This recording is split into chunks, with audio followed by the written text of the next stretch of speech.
The rain hadn't let up all morning. It drummed against the windows of the small apartment like it had something urgent to say, but no one was listening, least of all him. He stood at the kitchen counter, one hand pressing down on a slightly burnt grilled cheese sandwich, the other holding his phone to his ear, nodding even though the person on the other end couldn't see him. "Yeah, I understand," he said quietly. "No, I appreciate you letting me know. I'll be there by 10. He ended the call and let out a slow breath, rubbing his eyes with the heel of his palm. The hardware store needed him early today, something about a delivery mix-up, and he still had to get the kids ready for school. His daughter Lily was already dressed in her favorite dinosaur sweater, sitting cross-legged on the living room floor, trying to tie her own shoelaces. His son Noah, barely 3, was still in pajamas, clutching a stuffed rabbit and watching cartoons with wide, sleepy eyes. It was days like this that made him feel like he was walking on a tightrope with no net underneath. 2 years. It had been 2 years since his wife passed, and some mornings it still felt like yesterday. Other days it felt like a lifetime ago, like another man's life. One he'd stepped into by accident and couldn't figure out how to leave. He finished packing the kids' lunches, peanut butter sandwiches, apple slices, a granola bar each, and zipped up their backpacks. "All right, team," he said, forcing a smile as he knelt in front of Lily. "Big day today. You ready?" She nodded seriously. "I'm going to draw a picture of a dragon for Ms. Rivera." "Awesome. Save it for me, okay?" Noah, still half asleep, toddled over and wrapped his arms around his dad's leg. "Carry me?" He scooped the boy up, balancing him on his hip while grabbing the diaper bag, the lunch sacks, and his own worn-out jacket. Outside, the rain had softened to a mist, but the sidewalks were slick, and puddles pooled near the curb. He walked them to the bus stop, holding Lily's hand tightly. Noah nestled against his shoulder. The bus came right on time, a small mercy, and he watched it pull away, his daughter waving from the window until it turned the corner. Then it was back to the apartment to change into his work clothes. Faded jeans, a gray t-shirt, and a flannel shirt that had seen better days. He checked his bank app on the way out. $87.42. Rent was due in 5 days. He swallowed hard and shoved his phone into his pocket. The hardware store wasn't far, just a 15-minute walk through the older part of town where the buildings leaned slightly, like they were tired too. He clocked in at 9:58 a.m., just in time. His boss, Frank, gave him a nod from behind the counter. "Delivery's in the back. Gotta sort the plumbing fixtures. Some idiot labeled the copper pipes as PVC." He nodded. On it. For the next few hours he worked in silence, sorting, stacking, labeling. His hands moved automatically, but his mind kept drifting. To the leaky faucet at home he hadn't fixed yet. To the note from Lily's teacher about her falling behind in reading. To the fact that Noah had woken up twice last night calling for Mama, in that small, confused voice that broke his heart every time. At lunch, he sat on a milk crate in the storage room, eating a plain turkey sandwich and scrolling through job listings on his phone. Nothing promising. Most required experience he didn't have or hours that clashed with school pickup. He sighed and put the phone away. By 3 o'clock, his shift was over. He clocked out, said goodbye to Frank, and started the walk home. But halfway there, he stopped. Lily had been asking for weeks to go to that little cafe on Elm Street, the one with the chalkboard menu and the mismatched chairs. She'd seen it on a school field trip and hadn't stopped talking about their magic hot chocolate. He knew it wasn't really magic, just whipped cream and sprinkles. But to her, it might as well have been stardust. He checked his wallet. $23. Enough for 2 hot chocolates and maybe a cookie to split. It wasn't much, but it was something. A tiny spark of normalcy in a life that often felt gray. He texted Lily's after-school program that he'd pick her up early, then swung by the apartment to grab Noah. The boy was napping, but he gently woke him, whispering, "Hey, buddy, want to go on an adventure?" Noah blinked, then grinned. "With sprinkles?" "With sprinkles," he promised. The cafe was cozy, warm, and smelled like cinnamon and coffee beans. Soft jazz played from a speaker near the counter, and sunlight, what little there was, filtered through the fogged-up windows. A few college students sat in one corner, laptops open. An older couple shared a slice of cake near the fireplace. It felt like another world, one where people had time to sit and talk, to enjoy small things without worrying about the next bill or the next meltdown. He ordered 2 hot chocolates, extra whipped cream and rainbow sprinkles, please, and found a small table by the window. Lily bounced in her seat, eyes wide with excitement. Noah, still groggy, leaned against his dad's arm, sucking his thumb. When the drinks arrived, Lily clapped her hands. "It is magic." He smiled, watching her blow on the steaming cup before taking a careful sip. For a few minutes, everything felt okay. Lighter. Like maybe he wasn't failing as hard as he thought. Then he looked up and froze. Across the room, near the fireplace, sat a woman. She was dressed in a tailored navy coat. Her dark hair pulled back in a neat bun. She held a porcelain cup with 2 fingers, listening intently as a man in a suit spoke to her. There was an air about her, calm, confident, like she belonged in rooms with important decisions and polished tables. But it wasn't her clothes or her posture that stopped his breath. It was her eyes. He knew those eyes. 20 years melted away in an instant. High school hallways. Late-night phone calls. A stolen kiss behind the bleachers during homecoming. Her name came back to him like a song he hadn't heard in decades but still knew by heart. Elena. He hadn't seen her since graduation. She'd moved away suddenly. Her dad got a job overseas and they left without much warning. They'd promised to stay in touch, but life happened, as it always does. Letters stopped. Calls faded. And eventually, she became a memory, sweet, bittersweet, tucked away in the back of his mind like an old photograph. Now here she was, in his town, in his cafe, looking like someone from a magazine. His first instinct was to duck his head, to pull his cap lower, to make himself small.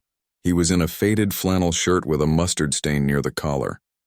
His jeans had a hole near the knee. His hair was messy from the wind and rain. He hadn't shaved in 2 days. Next to her world of quiet elegance, he felt like a ghost from a life she'd long outgrown. He glanced down quickly, stirring his hot chocolate even though it didn't need stirring. His hands trembled slightly. "Daddy?" Lily tugged his sleeve. "Why are you staring?" "Nothing, sweetie," he said softly. "Just someone I used to know." He risked another look. She was glancing around the room now, her gaze sweeping past tables, past faces. And then, just for a second, their eyes met. He saw the flicker of recognition in hers. A tiny pause, a slight tilt of her head, his heart hammered. But then she looked away, turning back to the man beside her, nodding politely as he spoke. Maybe she hadn't been sure. Maybe she thought she'd imagined it. Or maybe she just didn't care anymore. He exhaled, shoulders relaxing slightly. Of course she wouldn't remember him the way he remembered her. People change. Lives diverge. She was probably married, successful, living a life full of things he couldn't even picture. And he was a single dad counting change for hot chocolate. He turned his attention back to Lily, who was now drawing a heart on a napkin with a crayon someone had left behind. "This is for you," she said, sliding it across the table. He took it, folding it carefully and tucking it into his shirt pocket, right over his heart. "Best gift ever," he whispered. They finished their drink slowly. He let them have the last bite of cookie, watching as Noah tried to feed crumbs to his stuffed rabbit. For those 20 minutes, he let himself just be. Not a provider, not a fixer, not a man drowning in responsibility. Just a dad sharing a moment with his kids. When it was time to go, he helped them into their coats, zipped up Noah's hood, and held Lily's hand as they stepped back out into the cool afternoon air. The rain had stopped. Puddles shimmered under the streetlights. As they walked home, Lily chattered about dragons and hot chocolate and how she wanted to come back every single day. He listened, nodding, smiling, but his mind kept drifting back to the cafe, to her. He wondered what her life was like now. If she was happy. If she ever thought about him. If she'd noticed how tired he looked, how worn down, but mostly, he wondered why seeing her again made him feel both seen and invisible at the same time. That night, after the kids were asleep, Lily curled under her dinosaur blanket. Noah clutching his rabbit, he sat on the edge of his bed, staring at the ceiling. The apartment was quiet except for the hum of the refrigerator and the occasional car passing outside. He thought about calling an old friend just to talk. But it was late and everyone had their own burdens. He didn't want to add to them. Instead, he opened his laptop and typed her name into the search bar, almost without thinking. Elena Martinez. Dozens of results popped up. Articles, interviews, a company website. He clicked on the first one. And there she was, smiling in a sharp blazer, standing in front of a sleek office building.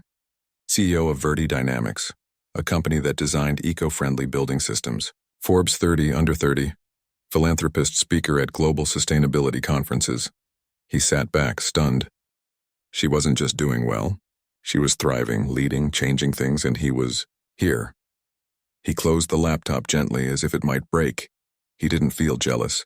Not exactly. More like distant, like they were standing on opposite sides of a canyon, and the bridge between them had long since collapsed. Still, something stirred in him, not hope, not yet, but a quiet ache for what once was, and what could never be again. He turned off the light and lay down, pulling the thin blanket over his shoulders. Outside, the world kept turning. Rain began to fall again, soft and steady.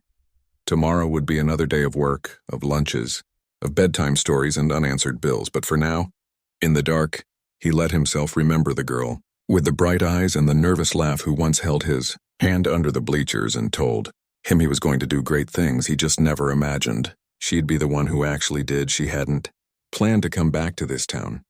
Not really. It had been years, nearly 2 decades since she'd walked these streets, and even then, it had only been for a few hurried days after her father's funeral. Too much grief, too many memories. She'd left as soon as she could and never looked back, but this time was different. This time, she told herself, it was just business. Her company was expanding its regional outreach, and the old community center on Maple Street, the one with the peeling paint and the sagging roof, had been selected for a pilot renovation project.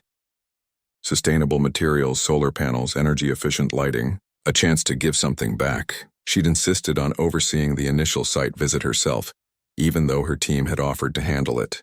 It's personal, she'd said simply, and no one argued. Now, sitting in the corner of that little cafe on Elm Street, she stirred her black coffee slowly, watching raindrops slide down the window pane. The place hadn't changed much. Same chipped mugs, same chalkboard menu with the daily special written in looping cursive, same faint smell of cinnamon and old wood. It felt like stepping into a photograph. She'd come here often in high school, always with him. They'd share a slice of banana bread, whispering about college plans and secret dreams, their knees touching under the small table. He'd always let her have the last bite, said he liked watching her smile more than he liked sweets. She smiled faintly at the memory, then glanced at her watch. Her assistant would be here soon with the site plans. She had a meeting in an hour, then a flight back to Chicago by evening. In and out, clean, efficient, no time for nostalgia, and yet, her eyes drifted across the room again, almost without meaning to. That's when she saw him. At first, she didn't recognize him. The man at the window table looked tired, deep lines around his eyes, shoulders slumped like they carried more than just a worn-out jacket. His hair was shorter now, a little messy, and there was a quiet weariness in the way he held himself, like he hadn't slept properly in months. But then he turned slightly to help the little boy beside him wipe chocolate from his chin. And she saw it, that same gentle tilt of the head. The way his eyebrows lifted when he smiled, her breath caught him. She blinked, certain she was imagining it. Too many late nights, too much coffee. But no, there he was, real as the steam rising from her cup.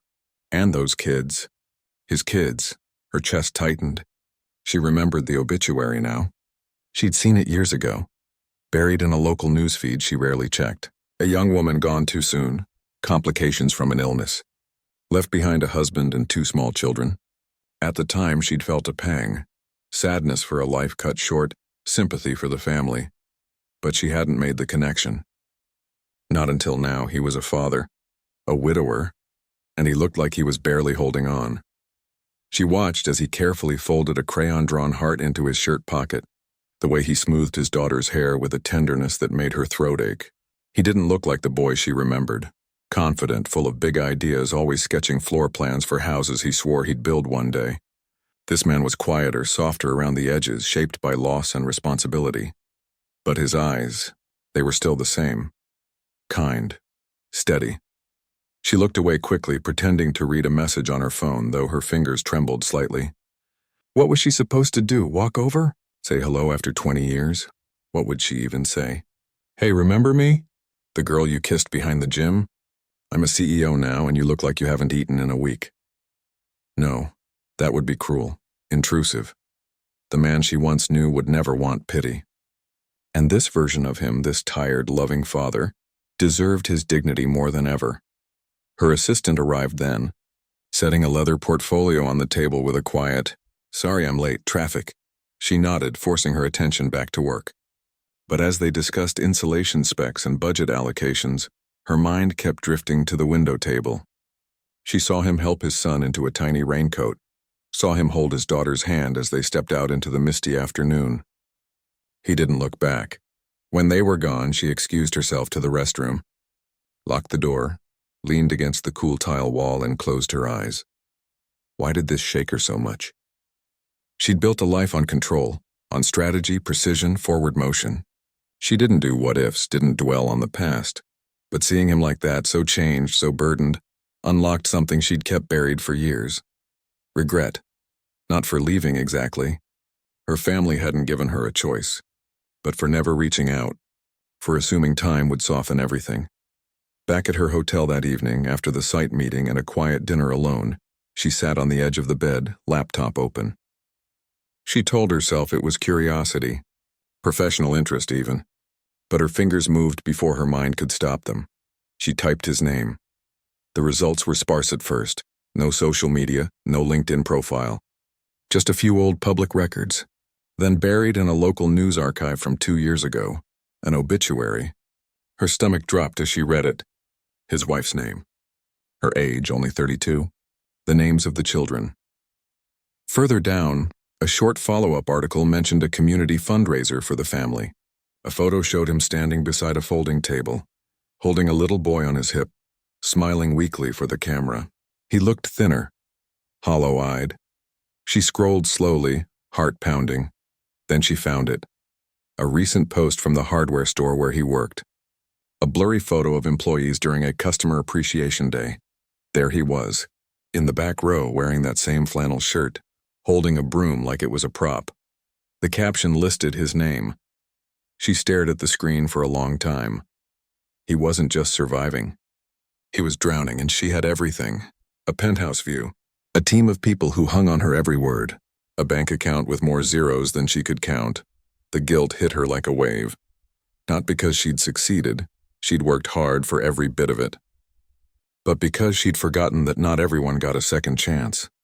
Some people just kept getting knocked down and kept getting up anyway, without fanfare, without help. She thought about calling him. Just to say hello, to offer something. But what? Money? That would feel like charity, and she knew he'd refuse it. Pride wasn't just a trait he had. It was part of his bones. She remembered how he used to say, "I don't need saving. I just need someone to believe I can build it myself." So maybe that's what he needed now. Not a handout. A hand up. She opened a new browser tab and typed the name of a nonprofit she'd partnered with before. One that supported single parents with job training, childcare subsidies, and emergency aid. She checked their service area. Yes, they operated in this county. Then she called their director, a woman she'd met at a conference last year. "Hi, it's Elena," she said, keeping her voice low. "I have a potential case I'd like to refer." Quietly. No names attached unless absolutely necessary. She explained the situation in broad strokes. Widowed father, 2 young kids working multiple jobs, falling through the cracks. She didn't mention who he was to her. That wasn't the point. "Can you look into his eligibility?" she asked. "And if he qualifies, maybe reach out through his workplace?" "Make it feel organic," the woman agreed. After hanging up, Elena sat back, staring out the hotel window at the city lights below. She felt a strange mix of relief and sorrow. She couldn't fix his life, but maybe she could help him find the tools to fix it himself. The next morning, she returned to the cafe. Not because she expected to see him. She knew his schedule was unpredictable. But because it felt like the only place where the past and present overlapped. She ordered the same black coffee, sat in the same corner, and waited. She didn't have to wait long. Around 10:30, the bell above the door jingled, and there he was again. Alone this time. He looked even more exhausted than yesterday. Dark circles under his eyes, but he held himself straighter, like he was trying to convince the world, and himself, that he was okay. He ordered a coffee to go, then stood near the sugar station, staring out the window as he stirred in 2 packets. Her pulse quickened. This was her chance. She stood, smoothed her coat, and walked over. "Hey," she said softly. He turned startled. His eyes widened. For a second he just stared like he wasn't sure she was real. Then recognition flickered. "Elena?" She nodded, offering a small, nervous smile. "It's really you," he swallowed. "Yeah, it's me." An awkward silence stretched between them, filled only by the hum of the espresso machine and the clink of cups behind the counter. "You look good," he said finally, though his voice was rough. "So do you," she lied gently. He didn't look good, but he looked here, present, trying. That mattered more. They stood there for a moment, 2 people from different worlds, connected by a thread of shared history neither had forgotten. "I heard about your wife," she said quietly. "I'm so sorry." His jaw tightened. He nodded once, eyes dropping to his coffee. "Thanks. I didn't know," she added. "I wish I had." He looked up then, meeting her gaze. There was no anger in his eyes, just a quiet sadness. "It's okay. You were living your life. I was living mine." She wanted to say more. "I never stopped thinking about you." I wish things had been different, but the words stuck in her throat. Instead, she asked, "How are the kids?" A real smile touched his lips this time. "Lily's in 1st grade. Noah's still figuring out how to tie his shoes. They're good. Tough like their mom," she smiled back. "That's what matters." Another pause. Then he shifted his weight, glancing at his watch. "I should get back. Work." "Of course." She stepped aside. But as he turned to leave, she said, "If you ever need anything at all, I'm here." He paused, hand on the door. Looked back. "I appreciate that," he said, "but I've got it." And just like that, he was gone. She watched him walk down the street, shoulders squared against the wind, coffee cup in hand. She didn't follow. Didn't call out. But later that day, she made another call to the head of human resources at her company. About that community renovation project, she said. "Let's expand the vendor list. Include local small businesses, especially that hardware store on Oak Street." She didn't explain why. She didn't need to, because sometimes the best way to help someone isn't to hand them a lifeboat, it's to remind them they already know how to swim. He couldn't stop thinking about her, not in a romantic way, at least not yet. More like a ghost had walked into his day and refused to leave. For 2 nights in a row, he'd lain awake long after the kids were asleep, staring at the ceiling, replaying every second of their conversation in the cafe. The way she'd said his name, the quiet sadness in her eyes when she mentioned his wife, the careful distance she kept like she was afraid of stepping on something fragile. He told himself it didn't matter. She was someone from another life, a life where people wore nice coats and spoke in calm, measured tones about things like vendor lists and community initiatives. He lived in a world of mismatched socks, overdue library books, and the constant hum of worry that never quite turned off. But still, she'd remembered him. Not just his face, but the kind of person he used to be, and that meant something. On Saturday morning, while Lily practiced writing her name at the kitchen table and Noah stacked blocks into wobbly towers, his phone buzzed. Unknown number. He almost ignored it. Scammers loved weekends, but something made him answer. "Hello?" "Hi," a woman's voice said. Warm, professional. "Is this the father of Lily and Noah?" He tensed. "Yes, who's this?" "My name is Diane. I work with the Bright Horizons Family Support Network. We're a local nonprofit that helps single parents with childcare, job training, and emergency assistance. I was given your name as a possible candidate for our program." He frowned. "I didn't sign up for anything." "No, and we respect that," she said quickly. "Sometimes community members refer families they believe could benefit. All completely confidential. Would you be open to a quick chat? No obligation." He hesitated. His first instinct was to say no. He didn't like accepting help. Didn't like feeling like he needed it. But then Lily dropped her pencil and sighed in frustration, and Noah knocked over his block tower and started to cry, and he realized maybe he did need it. Maybe pride wasn't worth his kids missing out on stability. "All right," he said slowly. 5 minutes. What followed wasn't what he expected. Diane didn't ask for money, didn't make him fill out 10 forms. Instead, she listened. Really listened. When he mentioned his part-time hours at the hardware store and how hard it was to find reliable after-school care, she nodded like she understood. When he admitted he'd been looking for full-time work but kept getting turned down because he couldn't commit to overtime or weekends, she didn't judge. "We might be able to help with subsidized childcare," she said, "and we partner with a few local employers who value flexibility for parents. Would you be open to an interview prep session?" "Free of charge," he agreed, cautiously. A week later, he sat in a small, sunlit office downtown, wearing his best shirt, still slightly wrinkled, and practicing answers to common interview questions with a kind-faced man named Carl. It felt strange at first, like pretending to be someone else. But by the end of the session, he'd actually smiled. For the first time in months, he felt like maybe, just maybe, he had a shot. That same afternoon, as he walked home, his phone buzzed again. This time it was Frank, his boss at the hardware store. "Hey," Frank said, voice unusually upbeat. "You hear about that Verde Dynamics project? The one renovating the old community center?" "Yeah." "Well, guess what? They just signed a contract to source all their hardware through us. Pipes, fixtures, tools, the whole works. Big order. Means we'll need extra hands for the next few months. Full-time hours, benefits." He stopped walking. "Seriously?" "Dead serious. And get this. They specifically asked if we had any employees with experience in facility maintenance or building systems. I told them about you. Said you used to sketch house plans in high school like it was your job." He didn't know what to say. Why would they care about that? Frank chuckled. "Beats me. But hey, looks like someone's looking out for you." That night, after tucking the kids in, he sat at the kitchen table with a cup of tea gone cold. He thought about the nonprofit call, the sudden job opportunity, the way things seemed to be shifting. Not magically, not overnight, but enough to make him wonder, and then it hit him. Her. She hadn't offered him money. Hadn't swooped in like a fairy godmother, but she'd quietly moved pieces into place. Pieces that looked like luck, like coincidence, but felt too precise to be random. He pulled out his phone. Stared at the screen for a long time.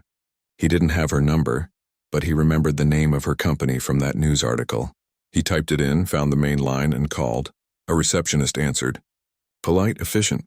I'd like to speak to Elena Martinez," he said, voice steadier than he felt. There was a pause. "May I ask who's calling?"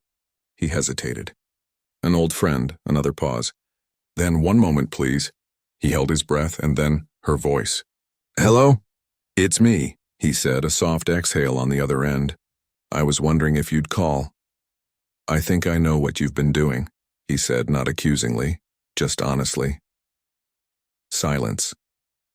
Then, "I didn't want to overstep." "You didn't give me money," he said. "You gave me a chance. That's different." "I just wanted to help," she said quietly, "in a way that wouldn't make you feel like you owed me anything." He looked around his small kitchen, the chipped countertop, the fridge humming loudly, the drawing Lily had taped to the cabinet that read, "Daddy is my hero." He swallowed hard. "Thank you," he said. "Really?" "You don't have to thank me," she replied. "Just keep going." He almost hung up then. But something made him stay on the line. "Would you?" He started, then stopped. Tried again. "Would you want to meet?" "Just coffee. No strings. No expectations. I'd like to talk. As friends." There was a long pause. He could almost hear her thinking. "Yes," she said finally. "I'd like that." They agreed on Sunday afternoon. The same cafe. When he arrived, she was already there, sitting at a corner table with 2 mugs steaming in front of her. She wore a simple sweater, no coat, her hair loose around her shoulders. She looked softer than before, less like a CEO, more like the girl he remembered. He sat down. "You didn't have to order for me. I remembered you liked it black," she said with a small smile. He blinked. "You remembered that?" "Some things stick," she said. They talked. Not about the past, not right away. She asked about Lily's love of dragons. He asked about her work, really asked, not just to be polite. She explained how her company designed buildings that used rainwater and sunlight instead of wasting energy. How she'd started it after seeing how much waste came from construction sites in developing countries. "You always cared about fixing things," he said. Even back then, she looked surprised. "You noticed?" "I noticed everything about you." The words hung between them, simple and true. No drama, no grand confession. Just honesty. Then he leaned forward slightly. But I need to say something. I appreciate what you did. Connecting me with that nonprofit, helping me get this job lead. But I don't want you to feel like you have to keep rescuing me, she shook her head. I'm not rescuing you. You're doing all the work. I just opened a door. Still, he said, I need you to know. I'm not looking for a handout. I never was. I just want to stand on my own. I know, she said gently, and you are. You've been standing on your own for years. I just wanted you to know you don't have to do it alone. He looked down at his coffee, swirled it slowly. It's hard to ask for help. I know, she said again. But it's not weakness. It's trust. They sat in silence for a moment, the cafe noise wrapping around them like a blanket. Laughter from another table, the clink of spoons, the hiss of the espresso machine. Then Lily's teacher had once told him, children learn how to connect by watching the adults around them. He thought about that now. What if, he began slowly, what if the kids met you? Not as some big CEO, just as you. The person who used to share banana bread with me in this very spot. Her eyes softened. I'd like that. Next weekend? He asked. We could meet at the park. They love the swings, she smiled. A real one this time, warm and unguarded. I'll bring cookies, he laughed. Lily will adopt you on the spot. As they stood to leave, he hesitated, then reached out and gently touched her arm. Thank you. For seeing me. Not just the dad or the widower, but me. She covered his hand with hers for just a second. You were always worth seeing. They walked out together, not holding hands, not rushing, just two people stepping into the afternoon light. Side by side, with no promises, no plans, just the quiet understanding that sometimes the most powerful thing you can offer someone isn't a solution, it's presence. And for the first time in a long time, he didn't feel so alone. The park on Saturday morning was alive with the kind of noise only children and sunshine can make. Squeaky swings, the thud of sneakers on mulch, the high-pitched giggles that bounce off trees like birds in flight. He stood near the bench they'd agreed on, one hand holding a half-eaten granola bar, the other keeping a loose grip on Noah's wrist as the boy tried to bolt toward the slide. Lily spotted her first. There she is, she whispered, tugging his sleeve and pointing with wide eyes. He turned. She was walking toward them, not in a suit or heels, but in jeans and a soft-looking sweater, a canvas tote bag slung over her shoulder. Her hair was pulled back in a loose ponytail, and she carried a small paper bag that smelled faintly of sugar and butter. She looked normal, like someone who packed extra napkins and remembered to bring wipes. He felt his shoulders relax. Hi, she said when she reached them, smiling first at Lily, then at Noah, who hid behind his dad's leg. Hi, Lily said shyly, clutching her stuffed dinosaur. These are my kids, he said, voice softer than he intended. Lily and Noah. I'm Elena, she said, crouching down slightly so she wasn't towering over them. I brought chocolate chip cookies. My grandma's recipe. Lily's eyes lit up. Do they have sprinkles? No sprinkles, Elena laughed. But they do have a secret ingredient. What is it? Noah asked, peeking out from behind his dad's knee. Love, she said simply, and a little extra vanilla. Noah considered this, then nodded seriously. Okay, I'll try one. That was all it took, within minutes. Lily was showing Elena how to draw dragons in the dirt with a stick, and Noah was insisting she push him on the swing really high, but not too high. He watched from the bench, sipping lukewarm coffee from a travel mug, heart full in a way he hadn't expected.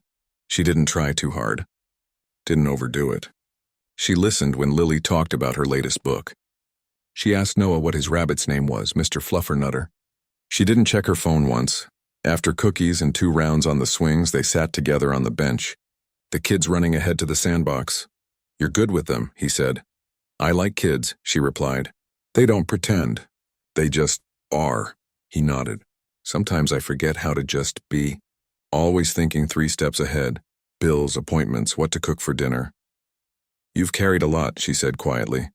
You still are, he looked at her. But it's getting lighter, she smiled. I'm glad. They didn't talk about the past that day.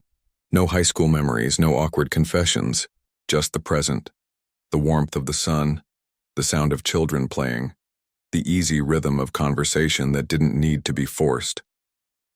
When it was time to go, Lily hugged Elena without being asked. Can you come again? I'd like that, Elena said, hugging her back gently. Noah held out his cookie-sticky hand for a high five. She gave it to him, then turned to him. Thank you, he said, low enough that the kids wouldn't hear. For today, for everything. You don't have to thank me, she said. I wanted to be here. And he believed her. Over the next few weeks, things shifted not in big dramatic ways, but in small, steady ones that added up. The nonprofit helped him enroll in a weekend certification course for facility maintenance. The hardware store, thanks to the Verdi Dynamics contract, offered him full-time hours with health insurance. He even got a small raise. It wasn't a fortune, but it was enough to breathe. One evening, after putting the kids to bed, he sat at the kitchen table with a stack of paperwork.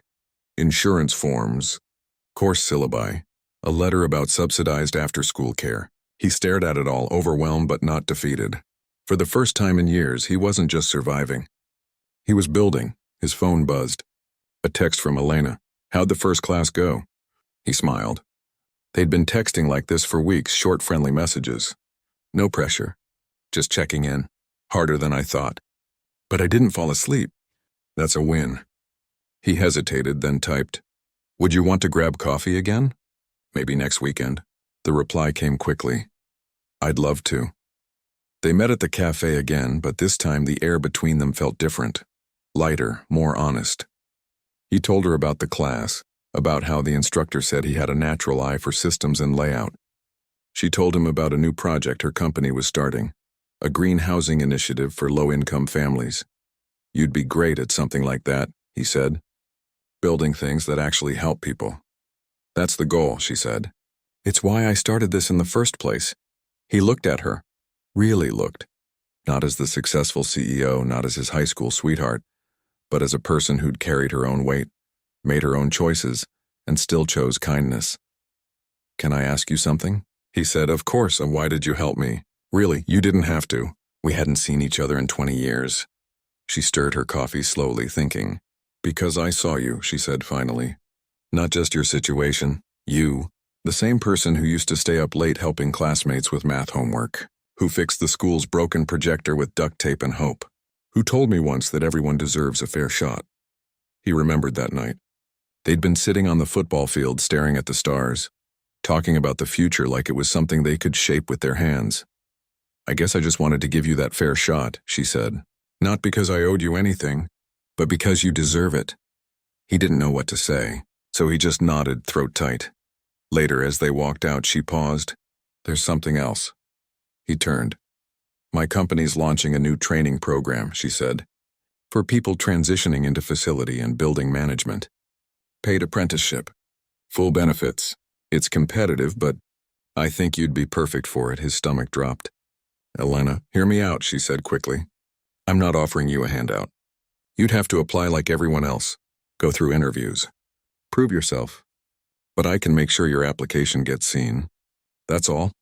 He looked at her, searching her face. You're not trying to give me a job because of the past, are you? No, she said firmly. I'm doing it because I've watched you work harder than most people I know. With less support, less sleep, less everything. And you still show up. Every single day. That's not charity. That's merit, he exhaled slowly. The pride that usually flared up was still there, but quieter now, tempered by something else. Trust. All right, he said. I'll apply, she smiled. Good. The application process took weeks. Resumes, references, a written test, an in-person interview with 3 people he'd never met.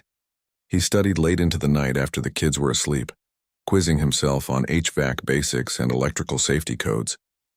Lily would sometimes bring him a cup of warm milk for energy, and Noah would help by sitting on his lap and pointing at pictures in the textbook. The day of the final interview, he wore his best shirt, the one without holes, and took the bus downtown. He walked into the sleek office building with his heart pounding, but his hand steady. 2 days later, the call came. He got the position, full-time, benefits, a clear path to advancement, and a starting wage that meant he could finally stop choosing between groceries and the electric bill.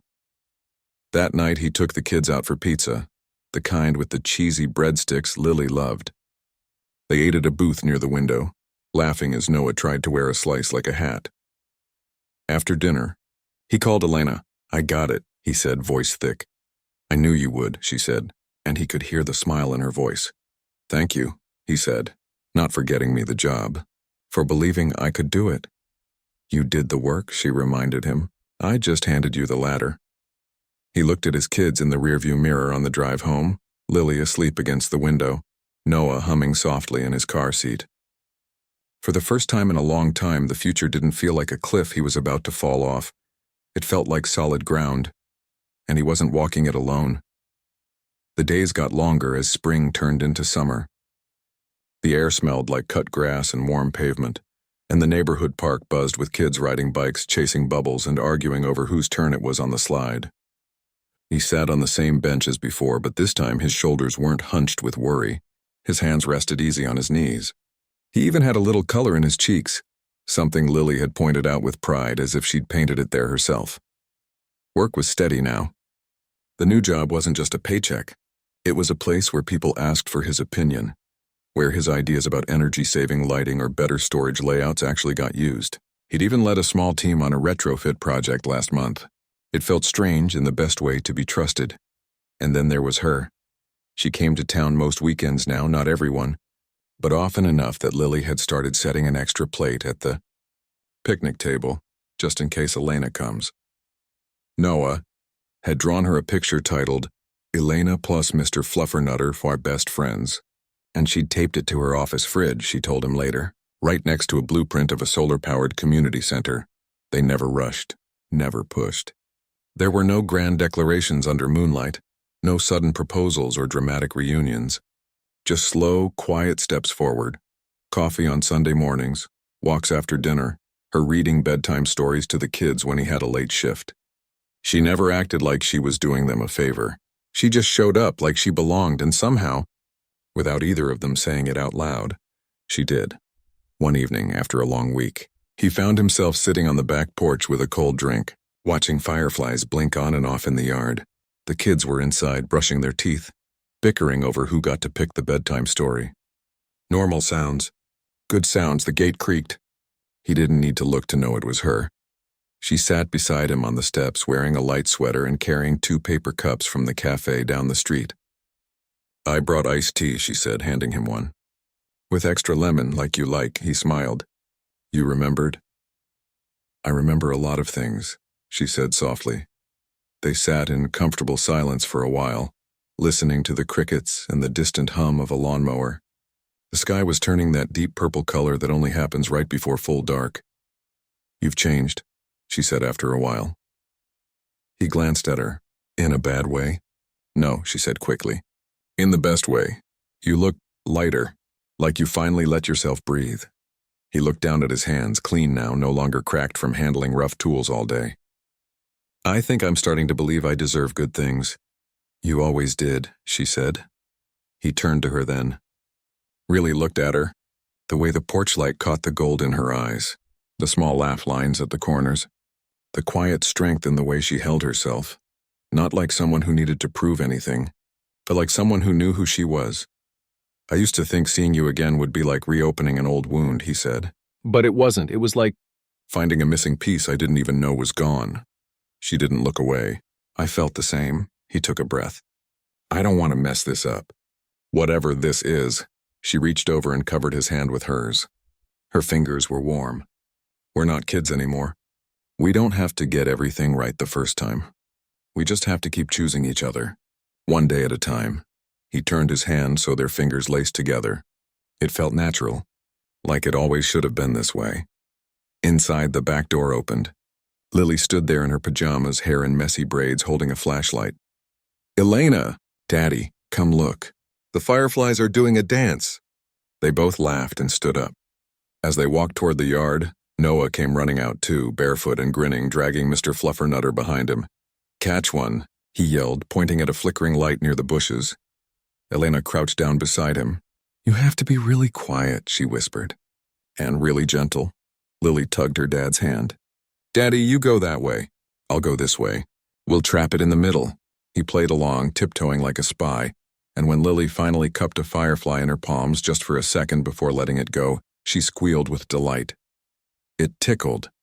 she said, breathless. Elena stood and brushed grass from her jeans. She looked at him, eyes shining. "This is nice, it is," he said later. After the kids were tucked in, Lily with 3 stuffed animals, Noah with his rabbit and the nightlight shaped like a moon, they stood on the porch again, this time alone. "I start the advanced certification next month," he said. "If I pass, I could move into project coordination." "I'm proud of you," she said simply. He shook his head. "You didn't do this for me." "No," she agreed. "But I saw you when you couldn't see yourself. That's all." He looked out at the yard, now quiet except for the occasional chirp of a cricket. "You didn't save me," he said, voice low. "But you reminded me I wasn't alone." She stepped closer. "You were never alone. You just forgot how to ask." He turned to her then, heart full in a way that didn't hurt anymore. "What if I asked you to stay?" She didn't answer right away. Just looked at him, really looked, with all the history and hope between them hanging in the warm night air. "I already am," she said. And that was enough. Weeks passed. Then months. He got his certification. She expanded her company's local outreach. Lily started 2nd grade and wrote a story called My Dad and Elena Build a House for Everyone. Noah learned to tie his shoes and insisted on teaching Elena how, standing on a stool so he could reach her laces. One Saturday, they all went to the renovated community center, the one her company had helped rebuild. It was bright now, full of light and laughter, with solar panels on the roof and a garden out back where kids grew vegetables. He pointed out the fixtures he'd helped install, the layout he'd suggested for the after-school room. "You did good," she said, bumping his shoulder with hers. "We did good," he corrected. That evening, as the sun dipped below the rooftops, they sat on the porch again. The kids were inside building a fort out of couch cushions. The air smelled like jasmine from the neighbor's yard. He reached into his pocket and pulled out a small, folded piece of paper, the same crayon heart Lily had drawn that first day at the cafe all those months ago. He'd kept it, carried it like a talisman. "I used to think love was something that happened to you," he said, unfolding it gently. "Like lightning, fast and loud and over before you knew it." He looked at her. "But this feels like building something. Brick by brick, day by day." She leaned her head on his shoulder. "I like building with you." Inside, Lily called out, "Daddy! Elena, the fort's ready. You're the king and queen." They both laughed. "Guess we've been promoted," he said. She stood, offering him her hand. "Shall we?" He took it. And together they stepped inside, not into a fairy tale, but into something real, something earned, something built on patience, respect, and the quiet courage to try again. And in that ordinary house, filled with the sounds of children and the smell of burnt popcorn, Noah's latest snack experiment, they found something rare, not perfection, but peace. And maybe, just maybe, the beginning of forever.